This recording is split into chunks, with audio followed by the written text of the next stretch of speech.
Muchas gracias, doctor Camilo. Mm, por supuesto, un saludo también al doctor Gustavo Quintero Navas, a la doctora Marina de la Dirección de Asuntos Disciplinarios del Distrito de Bogotá. Muy complacido y muy honrado por invitarme a compartir, a emular en este escenario con el doctor Gustavo y con el doctor Camilo sobre estos temas tan interesantes de nuestra bellísima rama del derecho sancionador, que es el derecho disciplinario. Yo, mm, teniendo en cuenta el tema que se pretende destilar en este encuentro, pues he preparado, digámoslo así, para no perderme en la exposición, 3 puntos.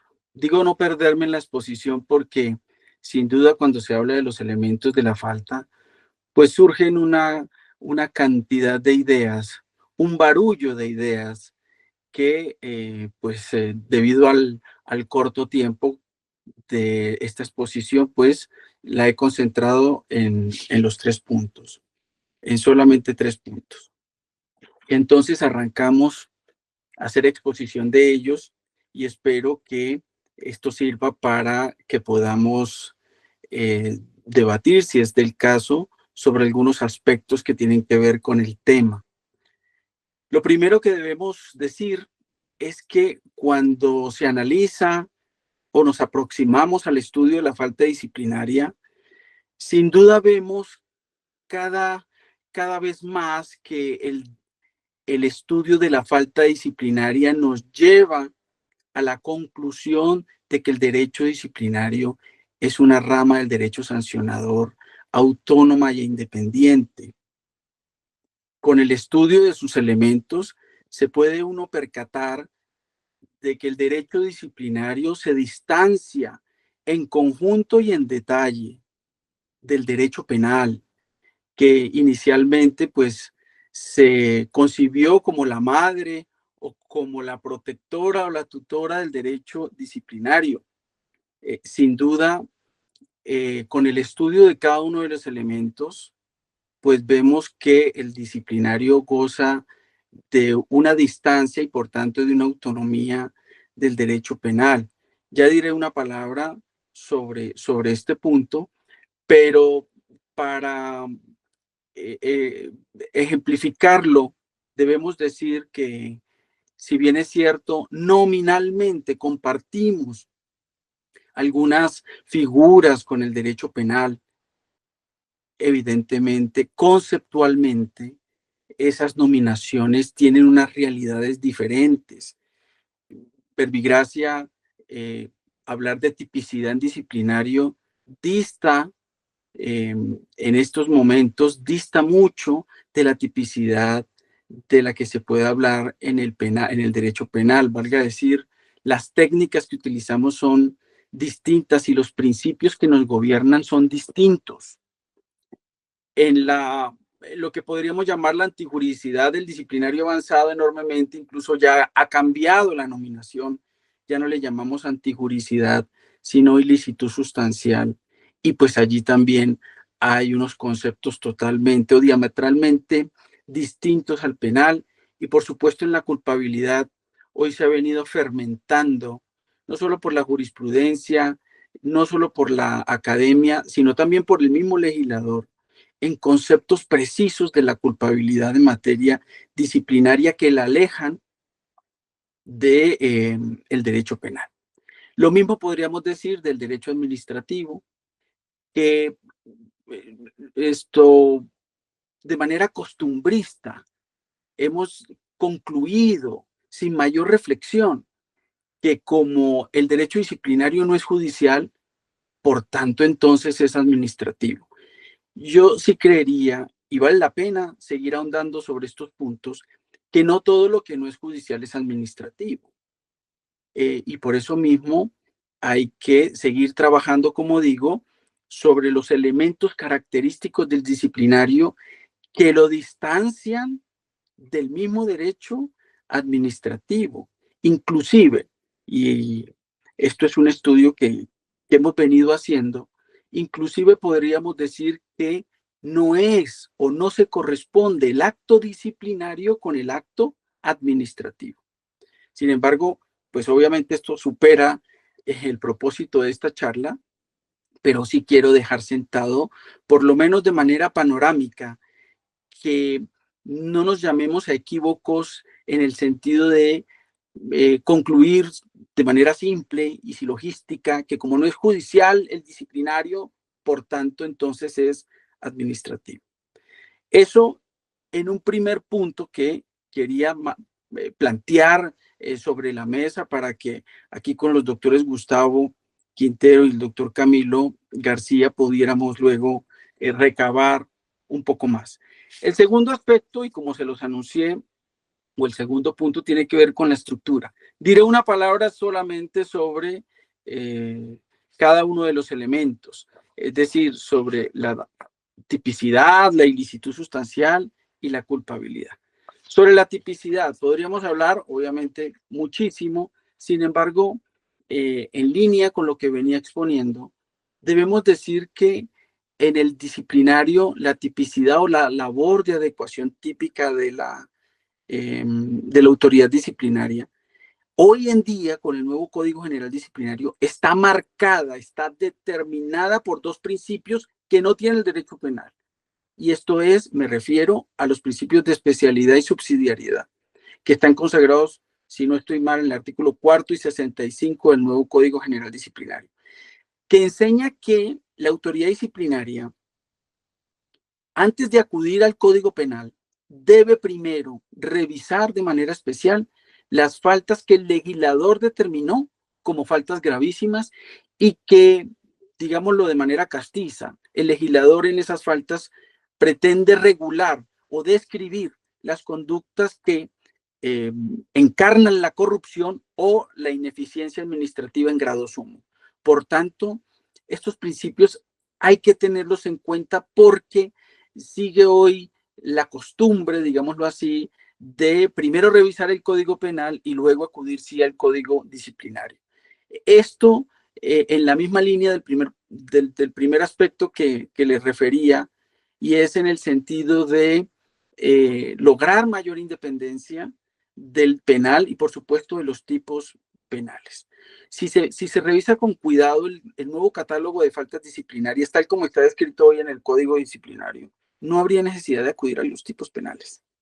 Creo que incluso los tipos disciplinarios gravísimos son más ricos en su estructura, en, en su tesitura, son más ricos que los mismos tipos penales. Una palabra sobre la ilicitud sustancial. La ilicitud sustancial podríamos definirla de manera sencilla como el elemento que nos enseña que no toda irregularidad cometida por el servidor público o por el particular que ejerce función pública constituye falta disciplinaria. No toda irregularidad constituye falta disciplinaria. Este es un aspecto sobre el cual la academia, la jurisprudencia y el legislador han venido como la cerveza fermentando el concepto de tal manera que lo ha hecho mucho más exigente y veo algunos casos en los que hay que superar esa idea de que algunas conductas son típicamente antijurídicas, como lo dijera algún doctrinante. No nos equivoquemos. La ilicitud sustancial no refulge automáticamente en ninguna de las conductas que pudieran cometer los servidores públicos o particulares. Es necesario siempre, siempre, por más evidente que parezca, explicar en qué manera se afecta la buena marcha de la administración pública. Podría poner un ejemplo sencillo.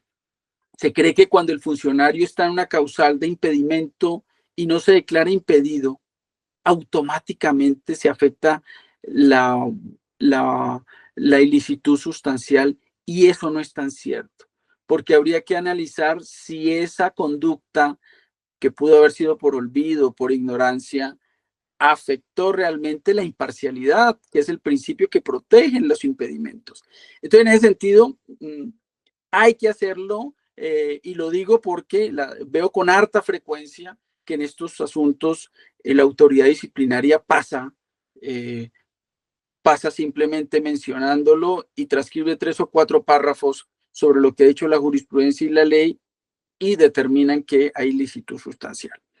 Y un último punto de la falta, que es la culpabilidad, pues sobre esto podríamos hablar largamente, pero sí quiero llamar la atención sobre la concepción del dolo, en el que no solamente el legislador se lanzó a dar una definición que era ayuna en la legislación disciplinaria, ni en la ley 200, ni en la ley 734, ni en la reforma de la 1474 se quiso definir. El Código General tuvo el valor, por decirlo así, porque eso fue muy discutido, recuerdo, en el comité de redactor, de definir un dolo que se distancia en su concepto y en sus elementos del dolo penal. Y por último, ya para cerrar, quisiera decir que es necesario seguir cultivando esta rama del derecho sancionador, porque con el perdón de los amigos penalistas, hoy el referente de justicia en materia sancionatoria lo tiene el derecho disciplinario. Prueba de ello es la recién reforma a la justicia, en la que nota uno que nuevas reglas en materia penal, lo que buscan no es la justicia, sino la efectividad del sistema. Son dos cosas distintas. El disciplinario, más allá de buscar efectividad en la aplicación de sanciones, lo que busca en últimas es la justicia. Y es ese referente de justicia que la sociedad ve y que espera que sus autoridades disciplinarias dispensen eso que le corresponde a cada cual cuando comete una conducta irregular. Por eso, queridos amigos, y con esto ya termino, es importantísimo y por eso celebro y felicito al distrito y a su dirección de asuntos disciplinarios por propiciar estos espacios que son un bálsamo y son la mejor oportunidad para seguir destilando los buenos conceptos y el buen saber del derecho disciplinario. Muchas gracias y excúsenme por haberme extendido. Bueno, pues yo creo comprender muy bien la idea que ha expuesto el doctor Gustavo, pero las cosas como son. El derecho disciplinario es naturalmente sancionatorio y por tanto debe cumplir con esa naturaleza. Si la descafeinamos, pues el derecho disciplinario terminaría haciéndose agua. En ese sentido, ¿cómo entender o poner en su sitio el planteamiento muy interesante que hace el doctor Gustavo? Hay que decir que el doctor Gustavo está exponiendo de manera muy amplia y cuidadosa la otra cara de la moneda de lo que es la ilicitud sustancial de la falta disciplinaria. Cuando una conducta de un servidor público, que yo comparto la visión que tiene el doctor Gustavo, de que la mayoría de los servidores públicos son gente proba, trabajadora, honesta, y que la mayoría de las conductas disciplinables son culposas, no tanto dolosas. Por eso el dolo en disciplinario es más exigente que en el derecho penal, porque es muy fácil cometer una falta en el ejercicio de la función pública.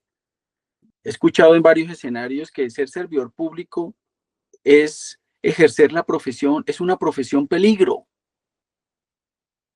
y están condenados además a empobrecerse lícitamente. Esto contrario a lo que se se ha caricaturizado el servidor público de que entra al cargo a servirse de él y enriquecerse de él. La mayoría no es así, pero volviendo al punto, esa exposición que hace el doctor Gustavo y la insistencia en la preservación del orden interno, lo que nos lleva a concluir y aclarar perfectamente es que el disciplinario es distinto del administrativo. Es decir, cuando esas conductas que el doctor Gustavo las bautiza como de convivencia, pues esas deben quedar simplemente en el resorte de lo puramente administrativo. Por eso el artículo 68 de la ley 1952 habla de esa preservación del orden interno, que no le preocupa o que más bien el legislador ve que ese tipo de conductas no afectan la función pública, sino que se queda, es que, a ver, y me gusta la espontaneidad con la que el doctor Gustavo explica este tema. Y es que esto es una obra humana. Somos humanos. Claro, hay unos más humanos que otros, pero es humana al fin y al cabo. Y por tanto, esas ligeras irregularidades, pues quedan en el resorte puro y desnudo del administrativo. No, el disciplinario trasciende a eso cuando afecta realmente la función pública. Sin duda, es el ejemplo de la caducidad. Sin duda, otros ejemplos donde el servidor público, incluso no culposamente, sino protervamente, incluso no dolosamente, sino escandalosamente, porque hay conductas no solamente hechas con dolo, sino escandalosamente, pues allí sí, claro, se justifica. Hay que echar a ese hijo, como lo decía el doctor Gustavo. Pues claro, hay que expulsar a ese servidor público. ¿Por qué? Porque hay una cuestión moral y filosófica que subyace a todo esto.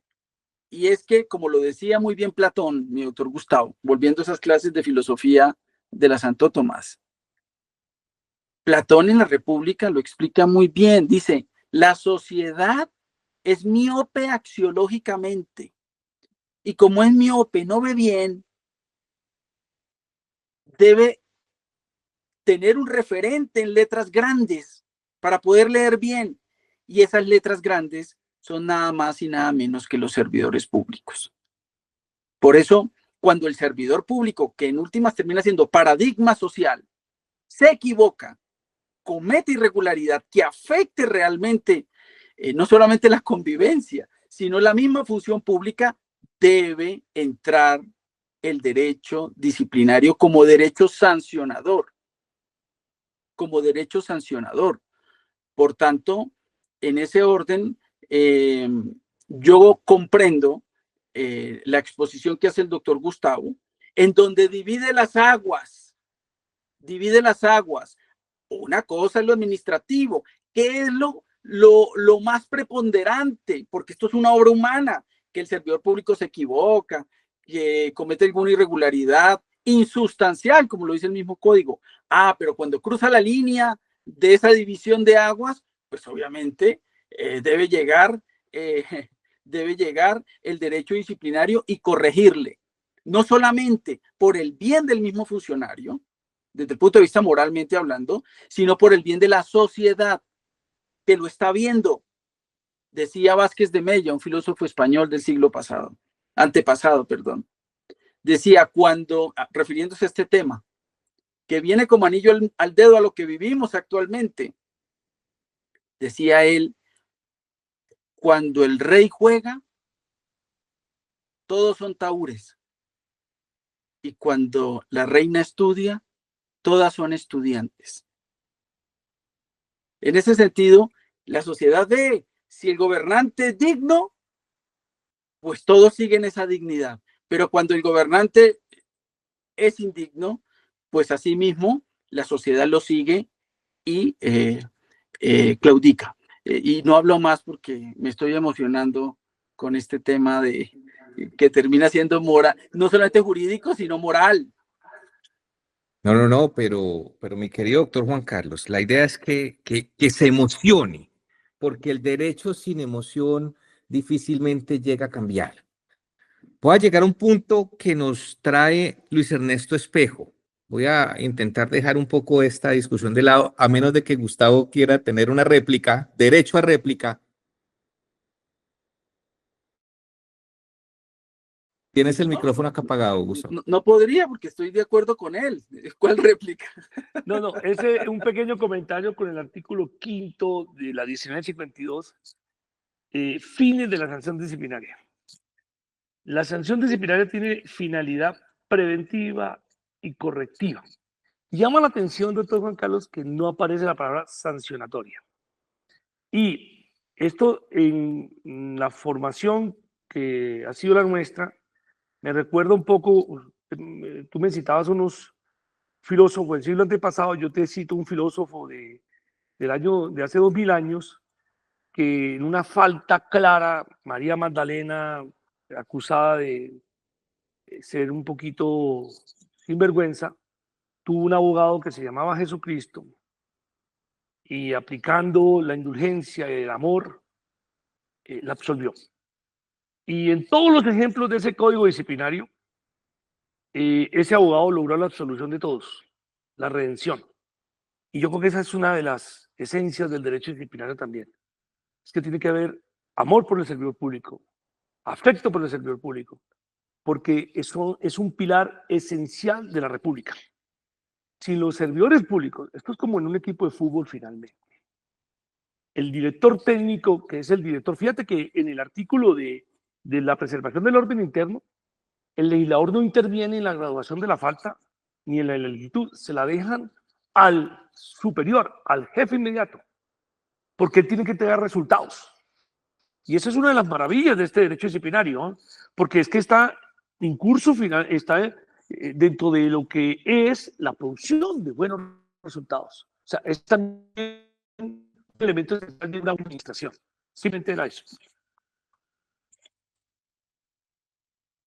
Ok, gracias, mi querido doctor Gustavo. Voy a traer, como abrimos paso a las preguntas, voy a traer una pregunta que me parece interesantísima y es, ¿hasta qué punto puede aplicarse el principio de culpabilidad y excluirse la sanción por errores sin dolo o culpa grave?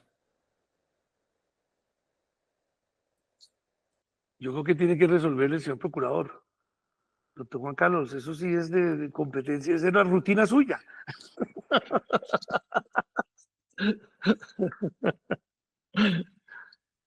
Gracias por lo de señor procurador. Pues claro. Claro. Te veré. Mi doctor Camilo, ¿me puedo volver a repetir la pregunta? Porque es como el apellido del que la hace, Espinosa. No, Luis Ernesto Espejo. Ah, Espejo, pensé que No era me Espinosa. ponga al procurador, al hoy procurador delegado. No. A ver. Sí. Aparte del anuncio de una posible candidatura para dentro de unos 4 años, y sería maravilloso, ¿hasta qué punto puede aplicarse el principio de culpabilidad y excluirse la sanción por errores sin dolo o culpa grave? Por errores sin dolo o culpa grave. Debe ser gravísima, Sí, la culpa debe entiendo ser que gravísima. la persona comete un error, no tiene un dolo, no tiene una culpa grave, lo que pasa es que la pregunta es un poco contradictoria, Sí, eso es pero lo que me vamos llama a la eso. atención. Voy a Sí. intentar Interpretarlo. interpretarla y el señor Luis Ernesto Espejo, si a bien lo tiene, si no está conforme, nos lo escribe otra vez. ¿Hasta qué punto puede aplicarse el principio de culpabilidad cuando la persona actúa, comete una falta, pero no tiene dolo o no tiene culpa grave? Que eso es algo que Gustavo había planteado al inicio y creería que tú lo puedes desarrollar. Claro, pero si hay ausencia de culpabilidad, pues no hay sanción. Más allá de que la conducta pueda adecuarse a alguna falta desde el punto de vista típico, inclusive puede, avanzando en ese checklist, por decirlo vulgarmente, en la estructura de la falta, puede inclusive ser sustancialmente ilícita, pero si lo hace sin culpabilidad, pues obviamente no hay lugar a la sanción. Eso es lo que entiendo de la pregunta. Sí, no, y recordemos que la culpa leve no es objeto del derecho disciplinario. Es irresponsable, si no genera responsabilidad. ¿Por qué quise ponerla aquí? Porque a mí me parece, de cara a esta pregunta, tener una claridad meridiana de que si no hay tipicidad, no hay ilicitud y no hay culpabilidad, no hay falta. Faltaría uno de los elementos de la falta disciplinaria. En eso estamos todos de acuerdo, ¿cierto? Sí. Y en ese punto, pues tendríamos entonces que decirle a nuestro televidente, al señor Luis Ernesto Espejo, que sencillamente pues, no habría lugar a aplicar el principio de culpabilidad cuando la misma ausencia de dolo o culpa grave hace imposible esa aplicación. En eso estaríamos de acuerdo, ¿cierto? Así es. Listo. Hay una pregunta que nos están poniendo acá. Si en razón a instrucciones de un superior se recae en una omisión o extralimitación demostrable, ¿qué sucede? O sea, me dan una orden y yo caigo en una omisión o en una extralimitación de funciones producto de esa orden que me da un superior. Acá estamos rayando con las causales de exclusión, creo yo, lo interpreto y les dejo el micrófono para esa pregunta. Doctor Juan Carlos. En virtud de una orden, el funcionario omita o actúe. O extralimite. Sí, pero bueno, de acuerdo. Entendido que lo que quieren plantear es, o a donde nos quieren llevar con la pregunta es analizar la causal de exclusión de responsabilidad por el cumplimiento de un deber, en últimas, de una orden legítima. Pues la orden, primero que todo, debe analizarse la legitimidad de dicha orden para asimismo poder pensar en excluir de responsabilidad al funcionario, porque aquí hay algo que la doctrina ha estudiado muy bien y es el tema de la obediencia ciega. No puede haber obediencia ciega. Incluso en los regímenes de relación especial de sujeción intensificada, como se llama por la doctrina, valga decirlo, en las fuerzas militares o en la fuerza pública en general, pues más allá de las órdenes como tal y de la intensidad con la que se deben cumplir dichas órdenes, pues no hay obediencia ciega. Es decir, debe el funcionario, por más que esté ligado, por más que la ligadura entre el funcionario y su superior sea intensa, como en estos casos, pues debe haber una reflexividad sobre la orden. Entonces, en ese sentido, pues si la orden no es legítima, pues la conducta en la que incurre el funcionario, sea omisión, sea acción o extralimitación, que la extralimitación es una forma de acción, pues responde por ello, debe responder por ello, no lo exculpa de responsabilidad. Entonces, en ese sentido, creería yo que esa sería la respuesta. No sé si el doctor Gustavo tenga otra visión de la misma. Hay sobre todo ese criterio. Claro. Ahora, usted que habla de autorías, mi doctor Gustavo, sobre el tema de la comisión por omisión, del otro lado está el determinador. Claro. Acuérdese que aquí también hablamos de determinador. Y he visto casos donde el superior determina al inferior, doblegando su voluntad, pero ya hablaríamos no de incumplimiento de una orden, sino como tal la afectación de la voluntad dentro del comportamiento, que ya eso ya sería otro tipo de análisis. Recuerdo, esto me hace recordar cuando en su época el alcalde de Bogotá determinó al gerente del acueducto para cerrar el relleno de Doña Juana para que no pudieran los privados recolectores de basuras llevar o disponer las basuras en el relleno. Ahí se analizó el tema de la determinación y si bien es cierto, sí efectivamente hubo una determinación del superior, en este caso que era el alcalde, no se exculpó de total responsabilidad al gerente del acueducto en su momento. Entonces, son figuras que, mire usted, no están definidas en la ley y por tanto vale la pena en cada caso concreto determinar en qué circunstancias se dan, en qué grado se pueden dar y en qué manera, de acuerdo al caso concreto, pues podemos hablar de la estructuración de una causal de exclusión de responsabilidad o de una responsabilidad menor de acuerdo a la afectación que eso pueda tener. No creo tanto en la parte cognitiva, en el conocimiento de la persona, sino en la parte volitiva, en el querer de la inteligencia en lo que se hace. Juan Carlos, creo que tú Sí, quieres hacer un comentario al respecto. sí, sí, dos comentarios realmente, porque es un tema bien interesante.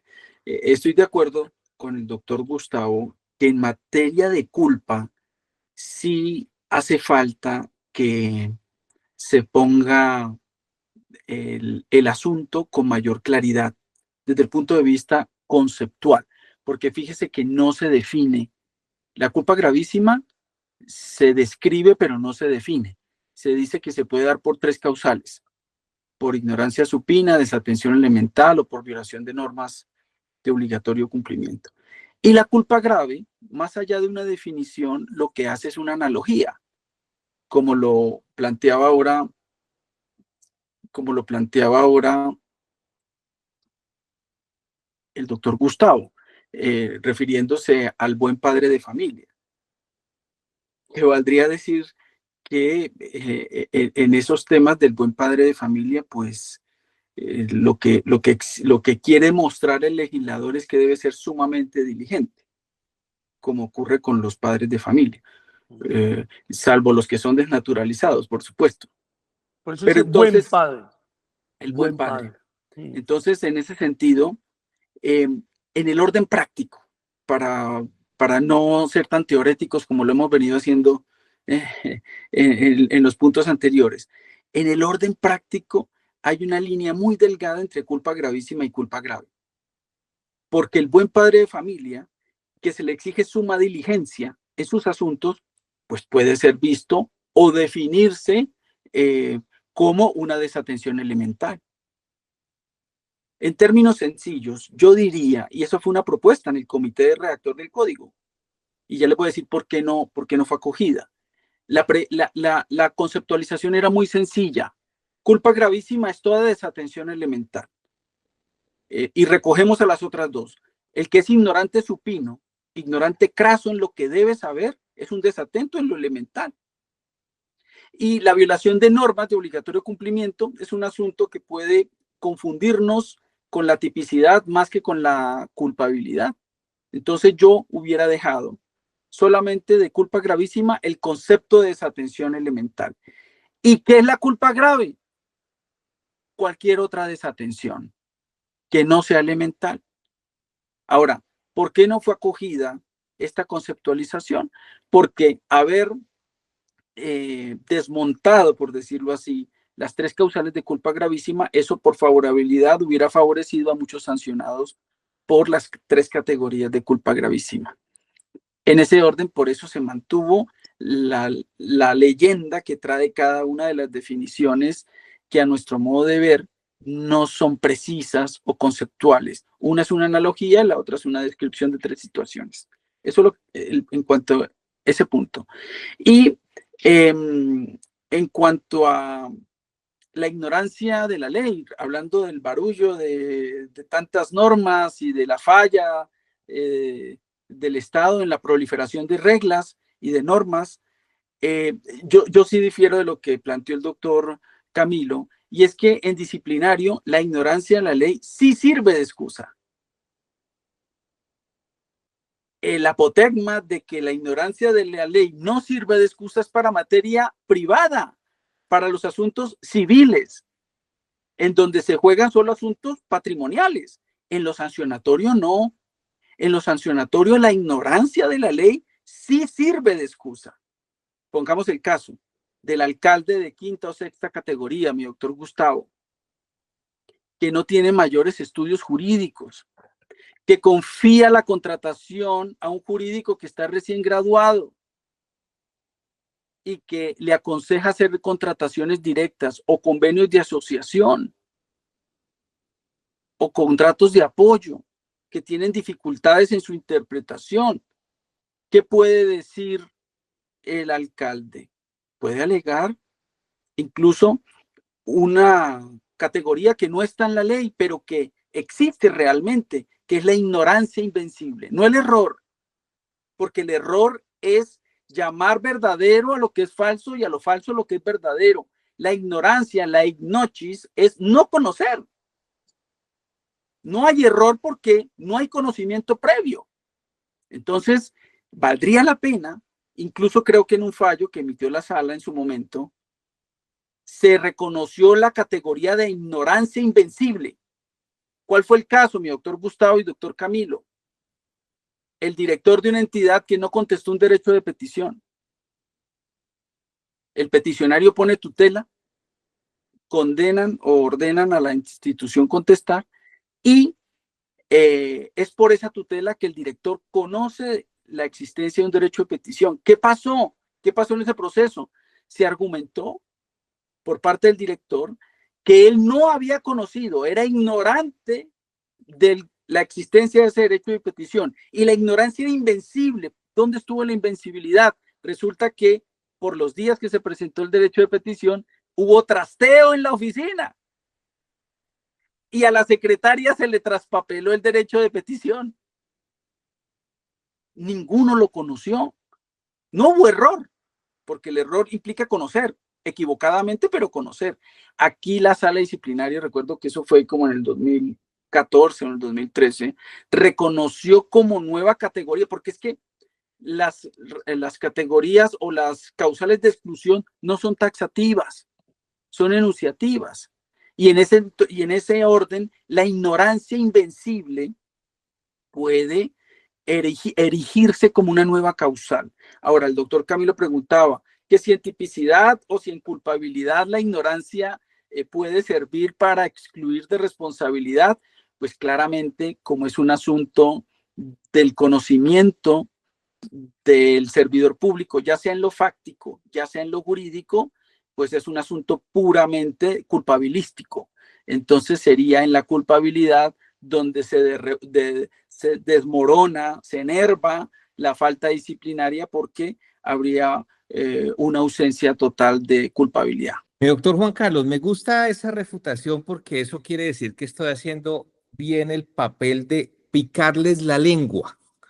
A veces es difícil ponerlos a ustedes a esos casos que si no llegamos con estos puntos no los nombras. Por ejemplo, ese es tan valioso del derecho de petición, donde tienes toda la razón. ¿Cómo me pueden exigir algo si yo ignoraba de la existencia de eso? Yo nunca supe de la existencia de ese derecho de petición, no lo conocía. ¿Cómo me vienen ustedes a mí a hacer una imputación de que afecté derechos fundamentales, afecté el derecho de petición porque no lo contesté? Si es que nunca llegó a mí. Juan Carlos, ¿tú quieres tocar un punto adicional a esto o les formulo otra pregunta? Sí, solamente una palabra y con el ánimo simplemente de ofrecer criterios, porque la pregunta que se hace es muy puntilluda y por lo mismo es muy buena, porque en el orden práctico la autoridad disciplinaria se ve en dilema, en ese dilema, o es falta, o es culpa grave, o es culpa leve. Dos cosas, como dos criterios. Cuando ejercí como autoridad disciplinaria, bueno, un primer punto, volvemos al escenario. Hay una indefinición sobre los conceptos. La culpa grave, pues nos lo ponen a manera de metáfora y eso no nos ayuda mucho a, a encontrar el concepto como tal. Yo recuerdo un profesor que decía que cuando usted define las cosas con ejemplos es porque no sabe. Cuando usted le preguntan qué es tal cosa, eso es como si fuera, es porque no sabe, no tiene el concepto. Entonces, más o menos el legislador aquí trató de echar mano de un ejemplo porque no fue capaz de emitir un concepto. Ahora bien, segundo punto, ¿cómo superar entonces ante la indefinición o la falta o ausencia de concepto la culpa leve? Yo me iría al artículo que ha referido aquí constantemente el doctor Gustavo, al artículo 68. Ver las conductas culposas o con culpa leve como una simple irregularidad en materia administrativa, como aquellas que solamente le competen a la preservación del orden interno, cosas insustanciales. ¿Qué ha dicho la Procuraduría, sobre todo en este tema? Que la culpa leve es una imprudencia ligera, un error ligero, que no afecta nada la buena marcha de la administración pública. Por eso cae en el terreno de la preservación del orden interno. Casi que la culpa leve es propia del escenario puramente administrativo y por eso el legislador no le da importancia en el escenario disciplinario. Ahora bien, y un tercer punto sobre esto, como criterio simplemente, y es que cuando estamos frente a una falta gravísima, cuando se estructura el tipo disciplinario gravísimo, dadas las connotaciones que trae o que, o que regulan el tipo gravísimo, solamente como criterio y por experiencia, difícilmente podía llegar a sostener una culpa leve en una falta gravísima. ¿Sí me voy a entender? Si la autoridad califica que es una falta gravísima, queda por fuera cualquier culpa leve. ¿Por qué? Porque el solo hecho que se estructure el tipo como gravísimo, ya eso implica probablemente, si hay culpabilidad, por lo menos que sea grave, por lo menos que sea la culpa grave, sino que pueda caer en las tres causales de la culpa gravísima. Es decir, simplemente como criterio matemático, si se quiere. Cuando yo califico una conducta como falta gravísima, olvídense de la culpa leve. Porque por la misma connotación o gravedad de lo que el legislador reprochó como gravísimo, que ya hablábamos anteriormente, que era o corrupción o ineficacia administrativa in extremis, pues difícilmente podemos hablar que hay una falta gravísima con culpa leve. No, de acuerdo, estoy de acuerdo. Reconozco toda tu experiencia, porque yo sí no he sancionado. Ahora entiendo y entenderán los que nos ven por qué tanto amor y misericordia con el servidor público, doctor Gustavo. Ahí está, ahí está. Pero la ley lo No, pero dice estoy de acuerdo. claramente. Eso ya está arreglado, porque Sí, antiguamente eso no no estaba tiene. arreglado. Sí, ahora sí hay una norma que Y establece tiene una cuánto consecuencia. vale. De acuerdo, Sí, dice exacto. vale tanto y ya se acabó. Se tiene precio. Nos plantea Daniel Granados, ¿puede presentarse la hipótesis de que exista culpabilidad en materia disciplinaria y no en materia penal? Bueno, pues yo difiero de lo que está planteando el doctor Gustavo, porque es posible que en disciplinario una misma conducta que se estudia en el penal sea responsable por una culpabilidad distinta y en el penal no. Le pongo un ejemplo en materia de contratación. En el alcalde que comete irregularidades en la contratación, puede que esas irregularidades sean sancionables en el disciplinario a título de culpa y culpa gravísima, pero y en el penal no, porque en el penal se exige el dolo. En cambio, en el disciplinario, los números apertus, por la culpabilidad abierta, es posible, es plausible que en disciplinario sí sea sancionado y en el penal no. Pues yo difiero Habrán también. algunos tipos, obviamente, que tienen que coincidir, como por ejemplo el cohecho. El cohecho solamente le cabe la modalidad dolosa. Si en el disciplinario no se logra demostrar el dolo, pues no podemos sancionarlo con culpa, como podría ocurrir en las faltas sobre la contratación estatal. En ese tipo, como naturalmente requiere del dolo, pues tienen que coincidir necesariamente entre el dolo disciplinario y el dolo penal, aunque, pero esto ya es hilar un poquito más delgado, los conceptos de dolo son eminentemente distintos. Claro. Claro, Claro. En el penal es flexible el dolo porque la técnica no es de números abiertos, sino de números clausus, números cerrados. Entonces, claro, para poder condenar a alguien en lo penal de manera dolosa se requiere solamente los dos elementos, de conocimiento de hechos y voluntad. En cambio, en el disciplinario, como la culpabilidad es abierta, el dolo es mucho más exigente, por tanto, se exigen los tres elementos, además del conocimiento de hechos y de voluntad, el conocimiento o conciencia, que sobre eso podríamos hablar también largamente, porque son dos cosas distintas y que confunden con harta frecuencia las autoridades disciplinarias entre conocimiento y conciencia de la ilicitud, cuando son dos cosas distintas, pero para el caso valga decir simplemente que es un tercer elemento que se exige adicionalmente aquí en el disciplinario, pues diría que en muchos casos tiene que coincidir, en eso estoy de acuerdo con el doctor Gustavo, pero porque la falta solamente le cabe la modalidad dolosa, no puede haber una modalidad culposa, pero en la mayoría de los escenarios, a mi modo de ver, y en eso es en lo que difiero, sí puede haber discrepancias, que en disciplinario se castigue y en el penal no. Lo de la responsabilidad fiscal, como lo trajo a cuento el doctor Gustavo, es otra cosa y valdría la pena otra discusión porque allí se presume la culpabilidad, porque el legislador y la Corte Constitucional consideran que no es la responsabilidad fiscal un régimen sancionatorio. Nos saca del sancionatorio y lo mete en el escenario de lo resarcitorio.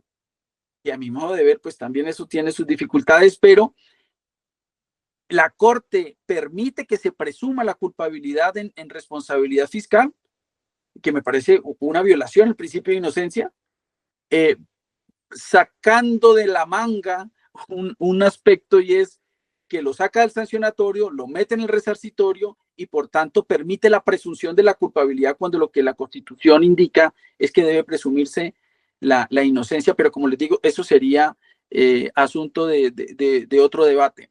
Pero volviendo al punto, estoy de acuerdo en que en algunos casos sí debe haber identidad, pero en la mayoría, mi doctor Gustavo, pueden diferir completamente. Sí, no, yo simplemente les digo que a mí sí no me gusta mucho que difieran.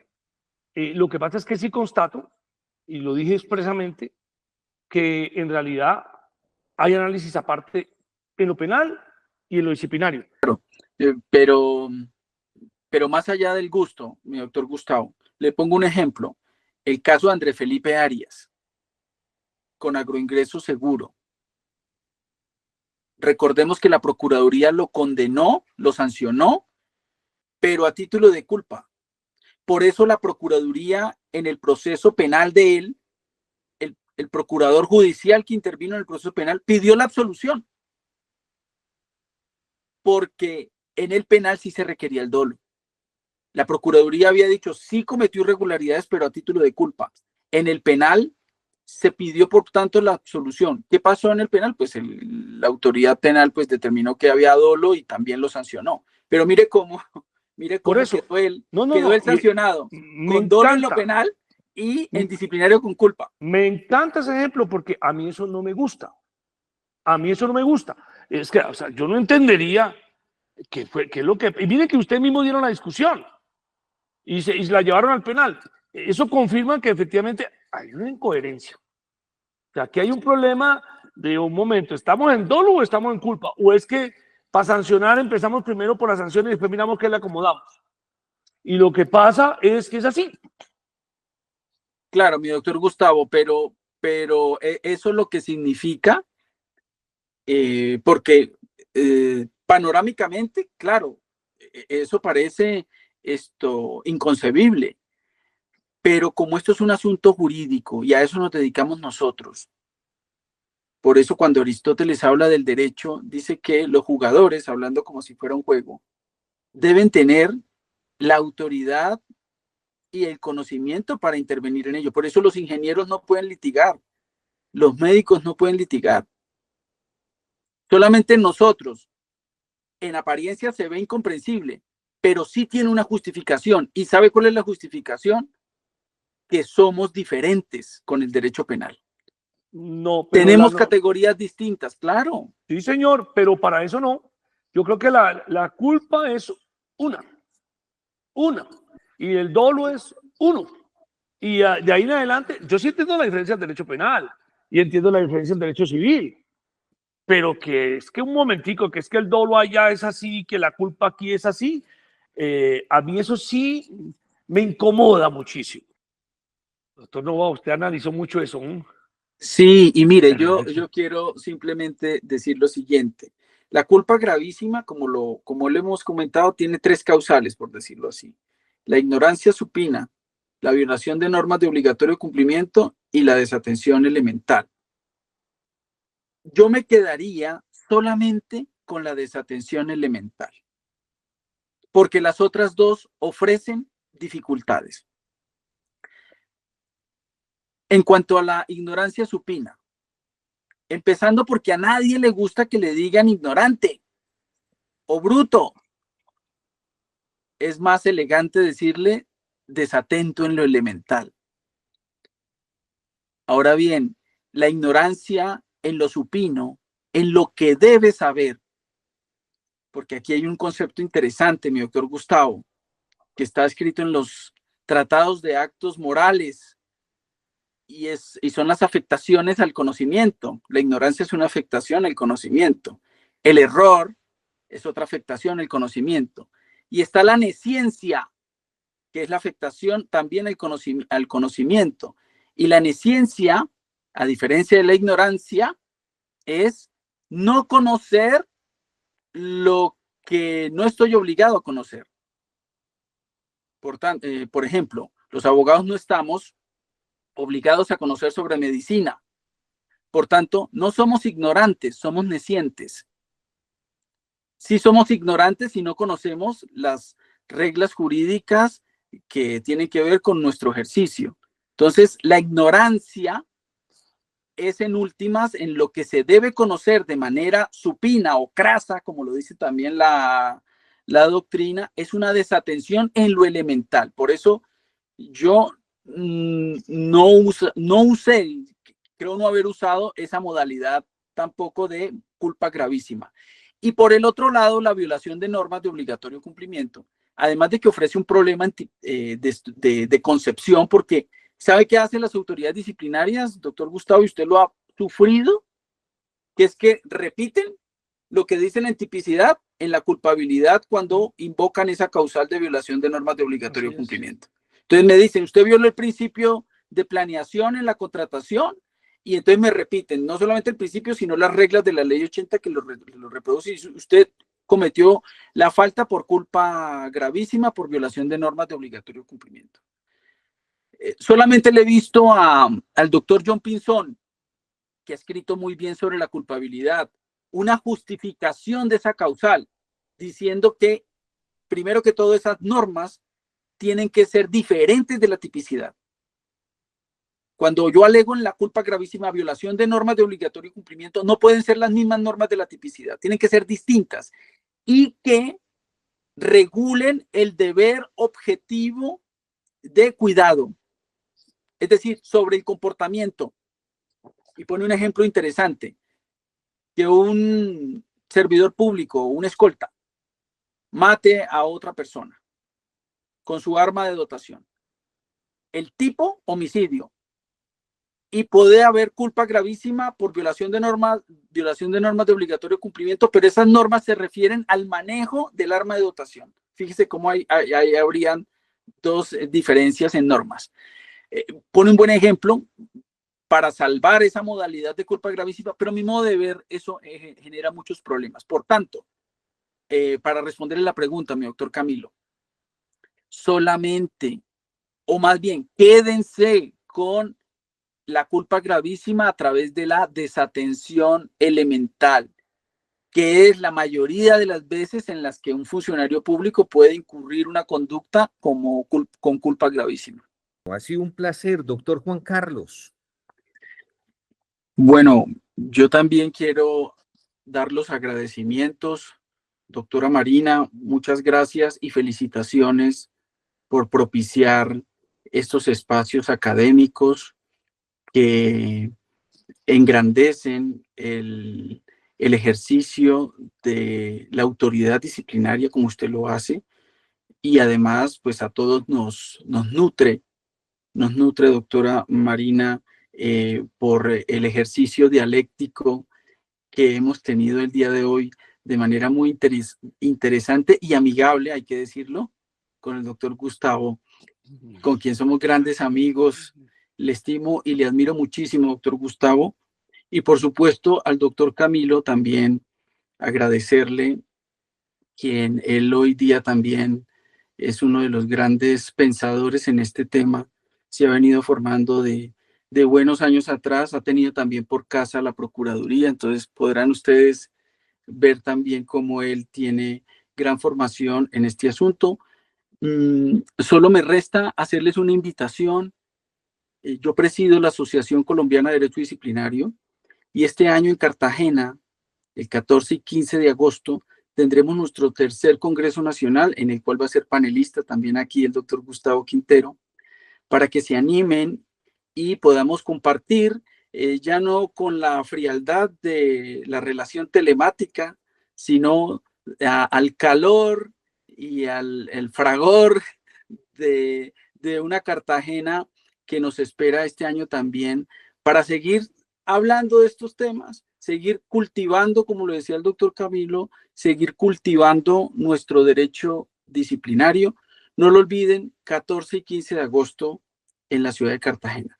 Muchas gracias y excúsenme por la cuña que acabo de hacer, pero todo es con fines académicos, simplemente. Ni más faltaba, doctor Juan Carlos, no se preocupe, lo que le digo aquí, la idea es que nuestras personas que nos escuchan tengan herramientas que les permitan seguir construyendo en esto. Entonces, se aprende mejor en Cartagena, doctora María. No tengo la menor duda. De verdad, muchas gracias nuevamente a todos. Gracias a ustedes por participar y a todos los que nos escucharon. De verdad, gracias por la asistencia y esperamos que hayan tomado muy buenas herramientas de la gestión del día de hoy.